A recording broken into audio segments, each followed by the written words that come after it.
Tengo a Josep Piqué en un alto concepto. Primero porque es un liberal como yo. Y segundo porque siempre lo considero una persona pues mucho más brillante, más culta, más preparada y también más inteligente que la media de la clase política española.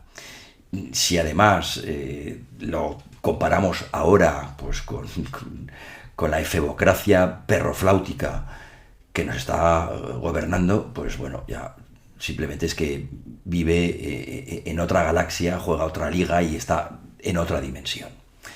Sin embargo, creo que en relación con el problema catalán que plantea en una entrevista que le ha hecho el diario El Mundo, creo que, como digo, que se equivoca. Se equivoca porque sigue arrastrando, a mi modo de ver, la herencia de Ortega y Gasset, de la España invertebrada y muy en concreto del concepto de conllevanza. Ortega decía que el problema del nacionalismo catalán es un problema perpetuo, que siempre ha estado allí, que está y que seguirá estando, y que no tiene solución. Y que por lo tanto lo único que podemos hacer el resto de los españoles es conllevarlo. Pues bien, yo creo que esa conllevanza ya no se puede conllevar más, porque no nos va a conllevar más que a problemas. El nacionalismo catalán ha llevado la situación política a tal extremo que España tiene que poner pies en pared y decir que basta ya, que hasta aquí hemos llegado. En primer lugar, porque bueno, todavía sigue existiendo un serio riesgo de desintegración nacional de uno de los países más antiguos del mundo. En segundo lugar, porque no hay acción política del gobierno de España que no dependa del nacionalismo catalán. Todo ha de pasar por las cúpulas de los partidos nacionalistas catalanes. Y eso es un hecho absolutamente insólito que no ocurre en ningún otro país del mundo.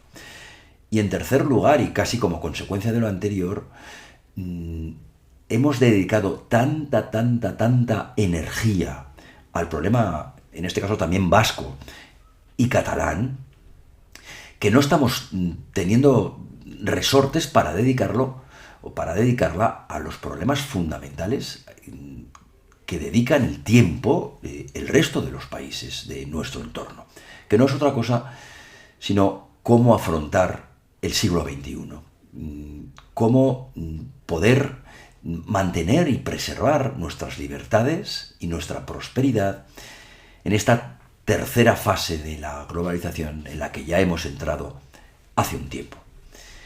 Y algunos de los planteamientos que hace Piqué, como por ejemplo el de la refinanciación de la economía catalana, bueno, yo creo que podría tener algún sentido, pero con muchas condiciones.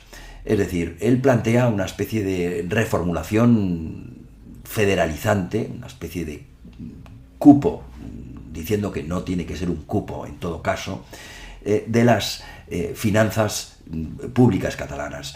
Bueno, yo creo que se podría llegar a plantear esa solución siempre y cuando se justifique con los números, es decir, que Cataluña está aportando más al Estado español que recibiendo del propio Estado español, a lo cual también habría que decirle que si fuera así se debería a un mínimo principio y concepto que se llama de solidaridad intranacional, igual que ocurre en Europa, o cómo piensan o por qué piensan los catalanes que reciben dinero de Europa si no es de acuerdo a ese principio.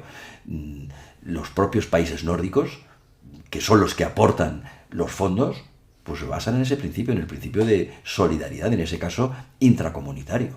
Pero dejando al margen ese tema, yo creo que se podría pues llegar a acordar un principio de reformulación de las finanzas públicas en relación con Cataluña, siempre y cuando se mermase la influencia política de los nacionalistas en Madrid.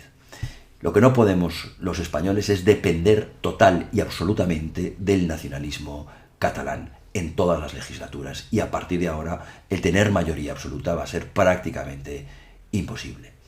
Si Cataluña ha de tener un mayor peso económico en el Estado español, desde luego que sea a base de sacrificar su peso político en el Estado español, al menos el peso político de los nacionalistas. ¿Y eso cómo se se formula? Pues de una manera muy sencilla, aquí lo hemos dicho muchas veces, modificando el sistema electoral, modificando la ley de partidos, modificando la ley orgánica del régimen electoral y al mismo tiempo modificando, si es que fuera necesario, la Constitución en lo que, por ejemplo, en las circunscripciones puede afectar al sistema electoral. Solo así el problema que tiene España, el gravísimo problema que tiene España, se acabará solucionando. Y mientras tanto, apoya nuestra campaña y firma en change.org/otra ley electoral. Participa en nuestra campaña. Firma nuestra petición en change.org. Firmar es gratuito.